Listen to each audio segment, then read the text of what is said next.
আপনারা যদি অনেক অনেক ভালোবাসেন তাহলে আই মাস্ট অনেক সারা পাবো। সামনে কি কাজ নিয়ে গেছে? অনেক কাজ করছি আলহামদুলিল্লাহ, আপনাদের অনেক অনেক ভালোবাসা। এবং আমি আরেকটু বলতে চাই যে দর্শকের ভালোবাসার কারণে কিন্তু সারা বাংলাদেশ জুড়ে পারফর্ম করছি। আপু আপু সামনে কি কি গান নিয়ে আছেন এবং কি না শুধুমাত্র স্টেজ শো নিয়ে ব্যস্ত আছেন? স্টেজ শো, তারপরে অডিও তো আছে। আজকেও আপনাদের একটা অডিও রিলিজ হলো। আমার প্রতিনিয়ত অডিও গান রিলিজ হচ্ছে। এটার জন্য সালমা আক্তার পেজকে ফলো করতে হবে। আপু সালমা আক্তার শুধু কেবল সঙ্গীত শিল্পী, কিন্তু অনেক নায়িকা তো হার মানায়। কোনো সিনেমার অফার পেয়েছেন কিনা?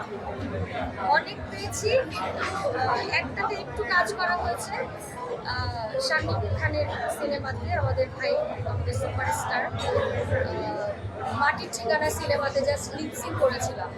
ওনার সাথে আমার আরেকটা কাজ করার কথা ছিল, মান্না ভাই এবং শাকিব খানের সাথে বোন আর কি মেলাতে হারিয়ে যাবো, এরকম একটা সিন করার কথা ছিল। বাট আসলে আমি বলতে চাই যে আমি যেহেতু গানের মানুষ, গানের সঙ্গে থাকতে চাই। আর ওই জগৎটা আসলে অনেক কঠিন, প্রত্যেকটা জিনিস আসলে শিখে করতে হয়, না শিখে কিছু করা উচিত না। এই ভাই আপু দুইটা যদি গানের লাইন বলি সেটা হচ্ছে যে এই হ্যালো আমার